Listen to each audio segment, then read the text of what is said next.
જય સ્વામિનારાયણ મિત્રો. નેક્સ્ટ લેક્ચરમાં આપણે ટોટલી આગળનું કે which types of precipitation done in a territorial earth surface જે ડિફરન્ટ ટાઈપ્સ ઓફ આપણે મેજર કર્યા હતા કે different types of precipitation, cyclonic precipitation, convective precipitation, orographic precipitation due to turbulent ascent, તો કેવા વગેરે વગેરે આપણે પ્રેસિપિટેશન કે જેના depends to main frontal precipitation, non frontal precipitation એના વિશે આપણે અભ્યાસ કર્યો હતો. મિત્રો આજે આપણે વાત કરવી છે, ચલો પ્રેસિપિટેશન તો આપણે દેશમાં થાય, પણ કેટલો પ્રેસિપિટેશન થયો, વિચ ઇન્ટેન્સિટીથી થયો, તો એ પણ આપણે મેઝર કરવું ઇમ્પોર્ટન્ટ છે.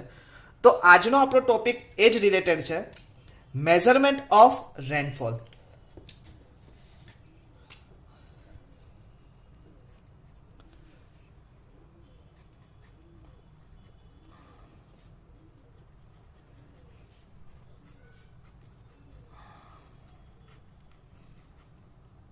First of all, measurement of rainfall આ ટોપિકનું આપણું નામ છે. The rainfall is the main source of water. You are understood because the rainfall is main source of water used in various purpose. The knowledge of amount of rainfall, intensity of rainfall and distribution of rainfall is extremely useful for irrigation engineer. હવે કેટલો rainfall પડ્યો, કેટલી ઝડપે rainfall પડ્યો, કેટલી સ્પીડમાં rainfall પડ્યો અને કેટલા વિસ્તારમાં રેનફોલ પડ્યો, એ એક ઇરિગેશન એન્જિનિયરિંગ એટલે કે irrigation engineering is also is a branch of civil engineering, એના માટે સમજવું સૌથી અગત્યનું છે. યુ અન્ડરસ્ટુડ મિત્રો? જો નથી ખબર પડતી તો ત્યાં જ પહેલાં આગળનું સમજાવું કે એક સિવિલ એન્જિનિયર તરીકે is a branch of irrigation. હવે તમારે કોઈ કેનાલ કન્ડક્ટ કરવી છે તો કેનાલ એમને ના બને, તો તમારે જોવું પડે કે ઉપરવાસમાં કેટલો વરસાદ પડે છે, કેટલી માત્રામાં વરસાદ પડે છે, સિઝનનો નેચરલ ડિકેટ્સમાં છેલ્લા 20 ડિકેટ્સમાં કેટલો વરસાદ પડ્યો છે. ક્લિયર? તો એના પછી તમે કોઈ ડેમ કન્સ્ટ્રક્શન કરી શકો. અધરવાઇઝ હવે ડેમ કન્સ્ટ્રક્શન એ આપણે ખાલી નાની સૂની કહેવાની વાત નથી મિત્રો, એની પાછળ ઘણા બધા પરિબળો લાગતા હોય છે, ઘણા બધા ઇકોનોમિકલ ઇન્ફ્રાસ્ટ્રક્ચર આખું ઊભું કરવાનું હોય છે. તો એની પાછળ ઘણા બધા આપણે લોન લેવાની હોય યુએનમાંથી. તમને નથી ખબર, આપણે નર્મદામાં યુએનમાંથી આપણે લોન ક્રિએટ કરેલી છે, યુનોમાંથી. તો કે એટલું સહેલું આપણે બોલીએ છીએ એટલું સહેલું ડેમ કન્સ્ટ્રક્ટ કરવાનું નથી હોતું, તો એની માટે ઘણા બધા પરિબળો લાગેલા હોય છે. ક્લિયર? તો કે ઇન્ટેન્સિટી મેઝર કરવા માટે distribution of rainfall which area should be consideration, એને મેઝર કરવા માટે extremely useful for irrigation engineers. Rainfall at a place can be measured by rain gauge. એક આ શબ્દ યાદ રાખજો.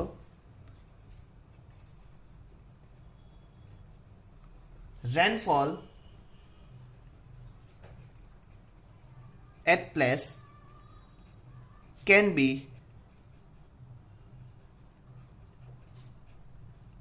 measured by rain gauge. Rainfall at a place, rainfall કોઈ બી એક પ્લેસ ઉપર રેનફોલ થાય, rainfall at a place can be measured by rain gauge. તમને જીટીયુમાં ક્વેશ્ચન પૂછે રેન ગેજનું કાર્ય શું, તો કે રેનફોલને કોઈ બી એક પ્લેસ ઉપર મેઝર કરવાનું. રેનફોલને કોઈ બી એક પ્લેસ ઉપર મેઝર કરવાનું કાર્ય કોનું છે? રેન ગેજનું. ક્લિયર? હવે કોઈ બી હવે રેન ગેજ તમે પ્રોવાઈડ કરો, સમજો હવે તમે કોઈ જગ્યાએ રેન ગેજ પ્રોવાઈડ કર્યો, તો રેન ગેજ શું કરશે? એની અંદર કંઈક બોટલ કે એવું કંઈક પ્રોવાઈડ કરેલું હશે કાચની, તો એની અંદર વરસાદ પડશે. એક સમતલ સપાટી પર પ્રોવાઈડ કરેલું હશે રેન ગેજ, એટલે એની અંદર વરસાદ પડશે, ભરાશે.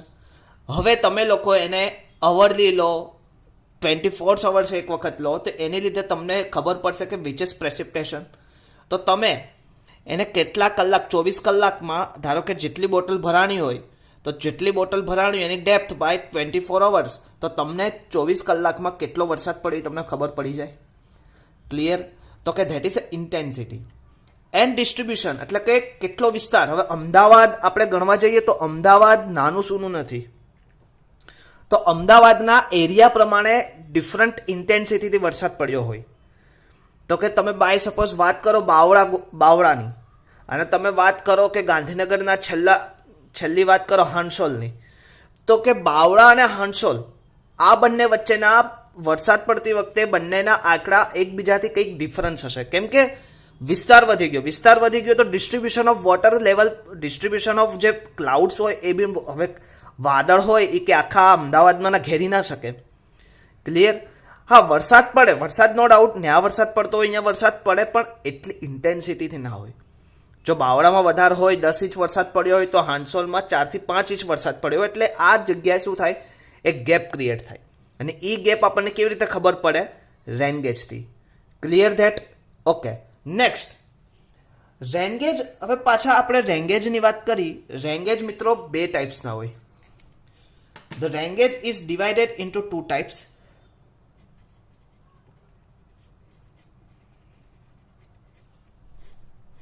Rengage is divided into two different types. First of all, non-recording rengage. સમજાવું? non-recording. And that second one is recording. હવે પહેલા આપણે એ સમજીએ મિત્રો, રેકોર્ડિંગ અને નોન રેકોર્ડિંગ એટલે શું. પહેલા આપણા માઇન્ડમાં આ ક્લિયર કટ હોવું જોઈએ કે રેકોર્ડિંગ, નોન રેકોર્ડિંગ અને રેકોર્ડિંગ એમાં ફરક શું. હવે નોન રેકોર્ડિંગ એટલે શું થાય મિત્રો, કે જે જૂના જમાનામાં આપણે જે જુદા જુદા આપણે જે પ્રોવાઈડ કરેલા હતા, આપણે જે ડેવલપમેન્ટ, આપણો એક ડિપાર્ટમેન્ટ હતો મેટ્રોલોજીકલ ડિપાર્ટમેન્ટ, એણે જે બી પ્રોવાઈડ કરેલા હતા ઇન્સ્ટ્રુમેન્ટ, એ બધા કેવા હતા? Non recording type. તો એમાં તમારે શું કરવું પડતું? આપણે આગળ હમણાં જોઈએ છીએ.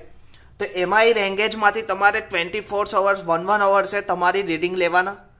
રીડિંગ લઈને તમારે એનો ટાઈમ મેઝરમેન્ટ કરવાનો કે આગલા કેટલા ટાઈમે લીધું હતું, હવે કેટલા ટાઈમે સેમ્પલ લીધું. તો એવી રીતે જુદા જુદા દિવસના સેમ્પલ ક્રિએટ કરવાના અને એ સેમ્પલ ઉપરથી તમારે ગ્રાફ જાતે પ્લોટ કરવાનો. માસ ઇન્ફ્લો કર્વ એને કહેવાય. Mass inflow curve, time versus rainfall intensity, time versus depth of intensity. તો એનો એક માસ કર્વ ડ્રો કરવાનો. તો એ પછી આપણને ખબર પડે. એ પછી સ્ટોર્મ કેટલા સમયમાં સૌથી વધારે વરસાદ, એ પીક અવર્સ એ પછીનું આપણે આગળ જોતા જશું. અત્યારે એટલું ડીપમાં આપણે જવાની કોઈ જરૂર નથી. અત્યારે મૂળ એટલું કે રેકોર્ડિંગ એટલે શું થાય કે તમારે મેન્યુઅલી બધી વસ્તુ કરવી પડે. તમને ખાલી શું મળે કે એટલે ડેપ્થમાં વરસાદ પડ્યો, બાકીની બધી તમારે કરવું પડે. જ્યારે રેકોર્ડિંગ ટાઈપમાં શું છે મિત્રો, ઓટોમેટિકલી વરસાદ પડે તો એને લીધે તમને ગ્રાફ પેપર ઓટોમેટિકલી મળી જાય. કેવી રીતે મળે, કયા ડાયરેક્શનમાં મળે, એનું આપણે અત્યારે હમણાં વાત કરીએ છીએ. ઓકે. હવે નોન રેકોર્ડિંગ ટાઈપ રેંગેજ આપણે કયા કયા છે તો એની વિશે થોડીક વાત કરી લઈએ. તો આપણી પાસે નોન રેકોર્ડિંગ ટાઈપના રેંગેજ બે છે. એક સાયમન રેંગેજ, સૌથી વધારે યુઝ કરાતો સાયમન,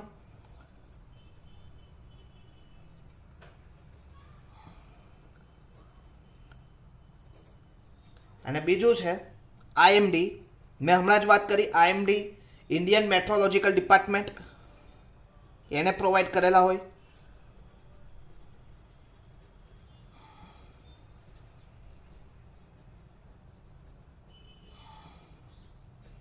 ઓકે. તો two types rain gauge is mostly two type, non recording type, recording type.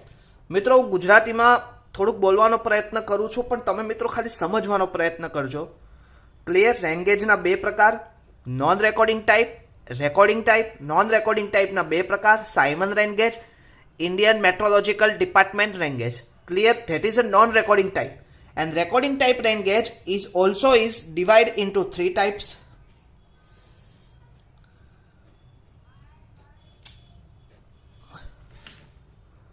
First of all, weighing bucket type.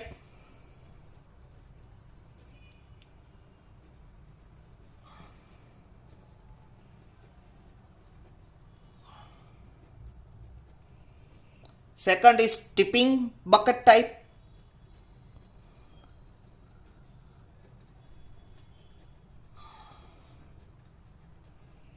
And float type rain gauge.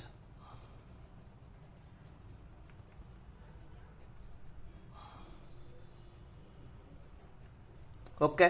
તો ટોટલ 3 રેકોર્ડિંગ ટાઈપ આવ્યા. તો કયા કયા? Weighing bucket type, tipping bucket type and float type rain gauge. તો આ કયા આવ્યા મિત્રો? Recording type rain gauge. ક્લિયર? હવે આ એક એક રેંગેજ વિશે આપણે ડિટેલ અભ્યાસ કરવાનો છે. ઓકે. તો ફરીથી એક વખત જોઈ લઈએ. Rainfall is at a place can be measured by rain gauge. કે કોઈ બી જગ્યાએ રેનફોલ આપણે મેઝર કરવો હોય તો તમારે શેની જરૂર પડે? રેન ગેજની. ક્લિયર? હવે the principle of rain gauge, કે પ્રિન્સિપલ શું રેન ગેજનો એ બી ક્લિયર કરવું પડે. Principle of rain gauge is the amount of rainfall in small area we represent in amount of rainfall in large area. એટલે કે રેન ગેજ શું કરે? Amount of intensity can be measure. amount of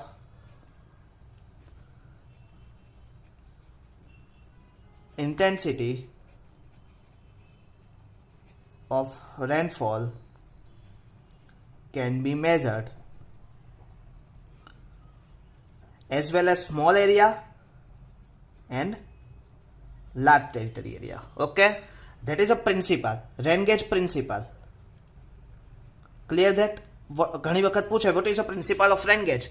જ્યારે paper તમને થોડુંક સારું પૂછવું હોય તો કે પ્રિન્સિપલ લખો રેન ગેજનો, તો કે રેન ગેજનો પ્રિન્સિપલ તો કે અમાઉન્ટ ઓફ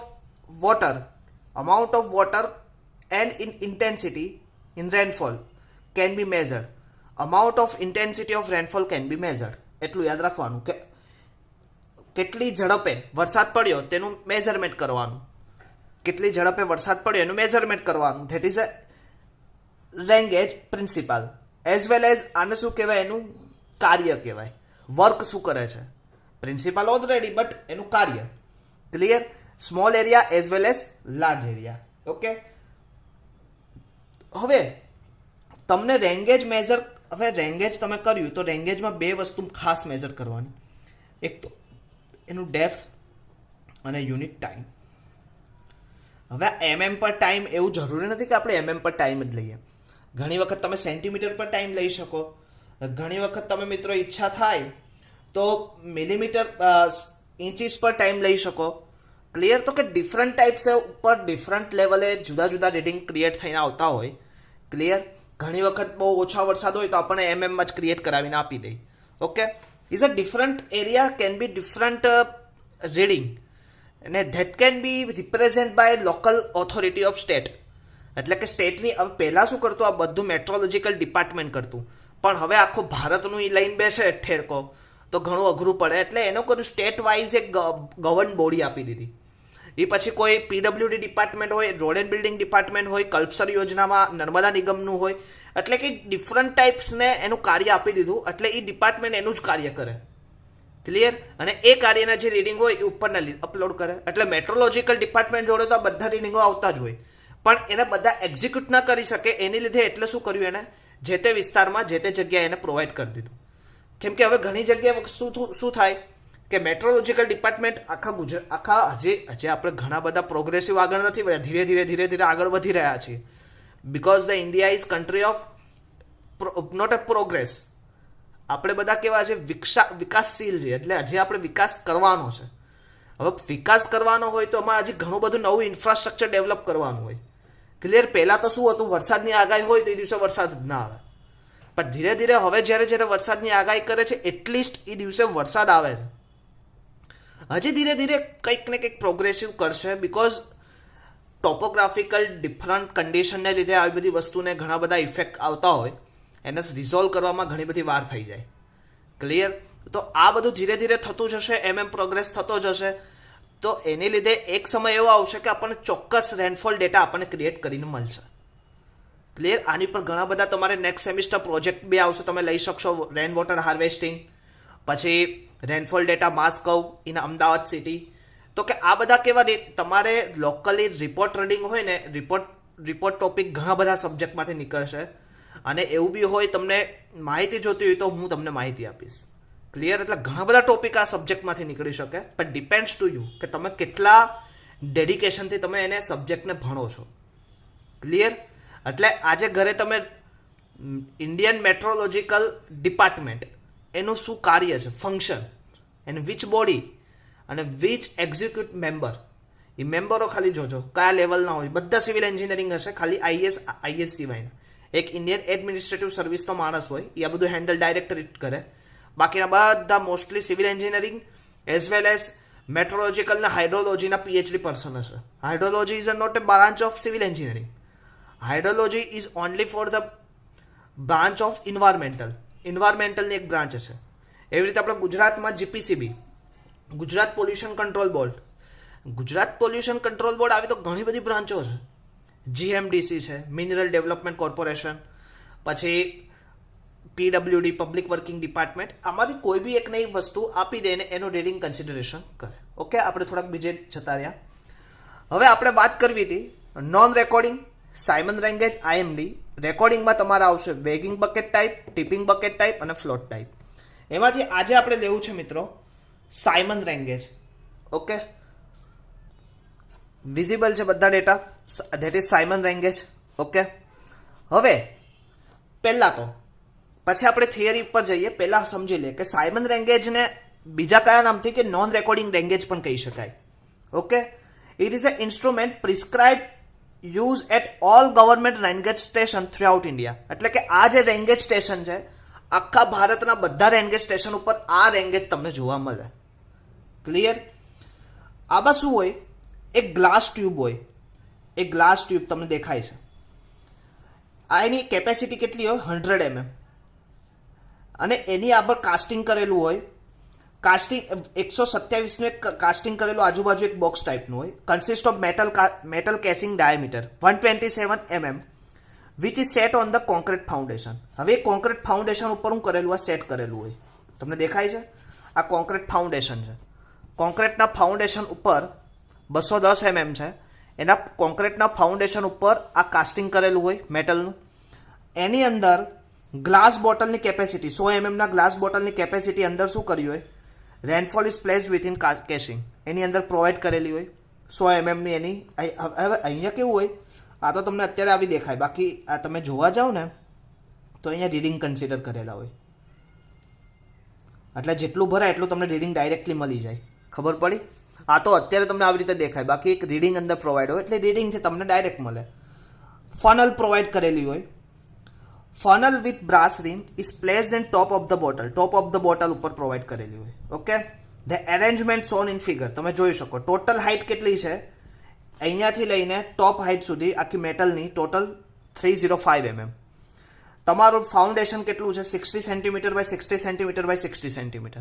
એની ઉપર આ બ્લોક પ્રોવાઈડ કર્યો 210 mm નો. એની ઉપર આ કાસ્ટિંગ મેટલ કાસ્ટિંગ અને એની અંદર બોટલ પ્રોવાઈડ કરેલી, બોટલને ઇન્સર્ટ કરી દીધી. ઓકે, હવે ટોટલ કેટલું? 25.4.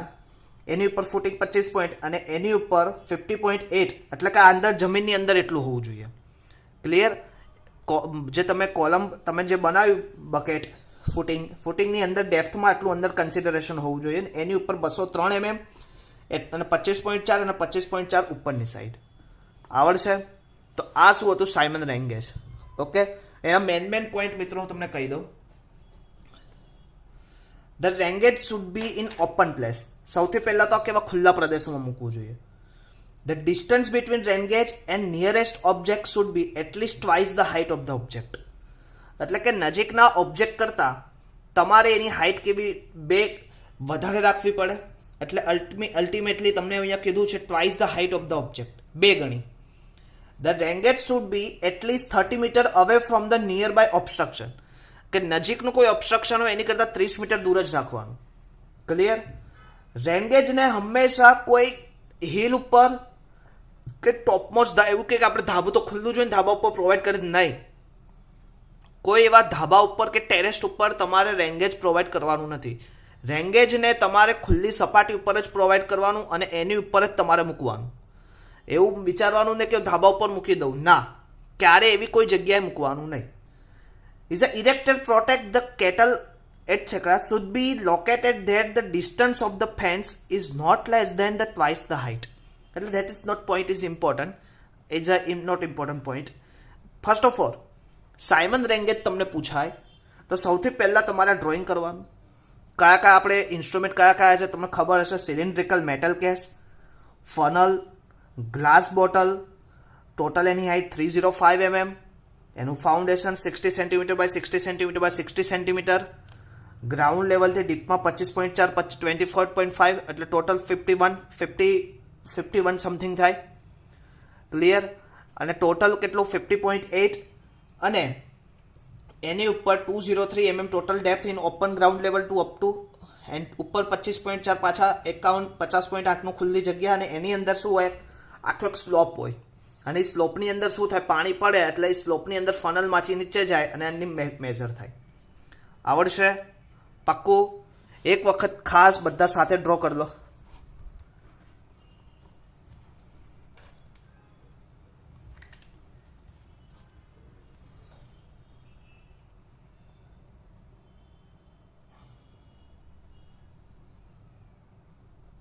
ઓકે, હવે આપણે ફટાફટ મેઇન પોઈન્ટ્સની ચર્ચા કરી લઈએ. વિઝિબલ ને? ઓકે.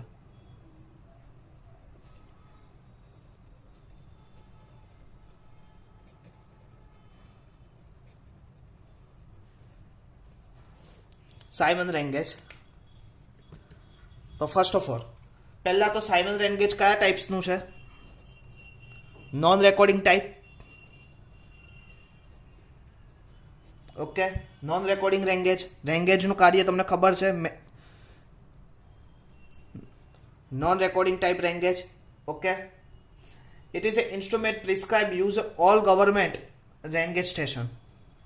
એટલે કે use in all government use in, પહેલા કદાચ યુઝ થતું પણ અત્યારે હવે સાથે સાથે શું કર્યું છે એ લોકોએ આઈએસ સ્પેસિફિકેશન પ્રમાણે ઘણી જગ્યાએ વિસ્તાર અમુક એક ડિવાઈડ કરેલું હોય અમદાવાદના ટોટલ સબ ઝોનલમાં. તો એમાંથી 30% સબ ઝોન 30 હવે 30 સ્ટેશન અમદાવાદમાં એઝ્યુમ કરીને મૂક્યા હોય તો 30માંથી 33 એટલે કે 10 સ્ટેશન એવા હોવા જોઈએ એ રેકોર્ડિંગ ટાઈપ હોવા જોઈએ. બાકીના નોન રેકોર્ડિંગ ચાલશે, પણ 10 સ્ટેશન એવા હોવા જોઈએ કે રેકોર્ડિંગ હોવા જોઈએ. Use in all government rain gauge station.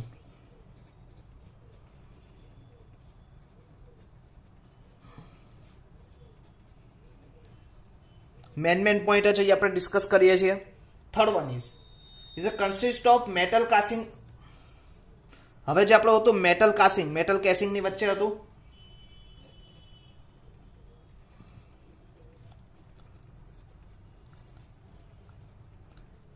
કેટલાનું હતું મેટલ કેસિંગનો ડાયામીટર? તો યાદ રાખજો 127 mm. ઓકે, મીટર ને mm, sorry. Okay, which is sat on concrete foundation. કોની પર સેટ કરવામાં આવે metal casing? Sat on concrete foundation. Okay, next, the glass bottle of capacity about 100 mm of rainfall is placed within the casing. Glass bottle of capacity about 100 mm of rainfall. એ ક્યાં place કરી હોય? Is a placing within the casing. એટલે કે આનું place ક્યાં હોય? Metal કેસિંગની અંદર. Okay, next, funnel with brass rim is placed in top of the bottle. Funnel FUNNEL, FUNNEL, ફરીથી અહીંયા લખી દો FUNNEL. Funnel with brass rim is placed in the top of the bottle. Okay, બધી arrangement આપણે ગ્રાફમાં જોઈ હતી. હવે અહીંયાથી હવે રેનફોલ મેઝર કેવી રીતે થાય? તો every 24 hour recorded, every 24 hours is a measurement taken. હવે 24 hours એટલે કે સૌથી પહેલા કોઈ ટેકન થતું હોય તો સવારે સૌથી પહેલું measurement is taken by 8:30 AM every day. Okay, હવે ઘણી વખત વરસાદ, હવે આ તો એક દિવસની વાત કરી, પણ ઘણી વખત વરસાદ ફાસ્ટ આવતો હોય તો in case of the heavy rainfall measurement should be taken in 2 to 3 time daily so that the bottle does not overflow. હવે ઘણી વખત વરસાદ વધારે આવતો હોય, 100 mm નો આપણે બોટલ છે તો ઓવરફ્લો થાય, એની કરતાં શું કરવું પડે? એ લોકો, આપણે ધારો કે વરસાદ સારો એવો આવે તો એ લોકો શું કરશે, 1, 2 થી 3 વખત એનું ઓવરફ્લો થતી રોકવા માટે 2 થી 3 વખત એનું ચેન્જ કરશે અને સાથે સાથે એના રીડિંગ કન્સિડરેશન કરી દે. Okay, the measurement amount of rainfall, the glass bottle is taken off and collected water is measured in a measuring glass and the recorded in the register. એટલે શું, મેં તમને હમણાં જ કીધું, રેકોર્ડિંગ ગ્લાસ હતો, જે વોટર જેટલું ભરાયું એટલે તમને રેકોર્ડિંગમાં ખબર પડે, એનું રેકોર્ડિંગ કન્સિડરેશન કરી દે અને પછી એને શું કરે, ક્લોઝ કરી દે. બીજી બોટલ તો એને પ્રોવાઈડ કરી છે, બીજા પછી 2 કલાક પછી બીજી બોટલના રીડિંગ લેશે. એમ એને ક્લોઝ કર્યા પછી શું કરશે, રીડિંગને જે લીધા રીડિંગ એ રીડિંગને ઉપર પછી લોકો ગ્રાફ પ્લોટ કરશે. When the glass bottle is taken off and immediately replace with in new bottle in same capacity. એટલે કે જે જૂની બોટલ લીધી ઇમિડિયેટલી એની જગ્યાએ બીજી બોટલ પ્રોવાઈડ કરે અને એની પછીનું આગળની પ્રેક્ટિકલ પ્રોસેસ કરે. તો આ શું હતું, સાયમન રેન ગેજ. અને મોસ્ટલી ઇન્ડિયન મેટ્રોલોજીકલ ડિપાર્ટમેન્ટ દ્વારા આ જ ઇન્સ્ટ્રુમેન્ટ આખા ભારતભરમાં પ્રોવાઈડ કરેલું છે. એટલે કે IMDનું કોઈ સ્પેસિફાઈ ઇન્સ્ટ્રુમેન્ટ નથી, આ જ હતું સાયમન રેન ગેજ. તો મિત્રો આજે આપણે જોયું non recording type of rain gauge. Clear મિત્રો? નેક્સ્ટ લેક્ચરમાં આવશું ત્યારે recording types of rain gauge વિશે ડિટેલ ચર્ચા કરશું. હજી પણ કોઈ ખબર ના પડી હોય તો મને પૂછી લેજો. 1-2 જણાની ક્વેરી હતી અભયની કે ઇંગ્લિશમાં થોડુંક એક્સપ્લેનેશન કરો. તો બેટા એનું શું એક્સપ્લેનેશન કરવું એ સ્પેસિફાઈ કરો કે શું નથી ખબર પડી. કેમ કે આખું એક્સપ્લેન કરવા જઈશ તો સિલેબસ તે પૂરો થાય. એટલે તમને શું નથી ખબર પડી ને એ મને કહો. ક્લિયર? એટલે હું સમજાવીશ. ઓકે, તો નેક્સ્ટ ટાઈમ આપણે ફરીથી મળશું. ત્યાં સુધી મિત્રો જય સ્વામિનારાયણ.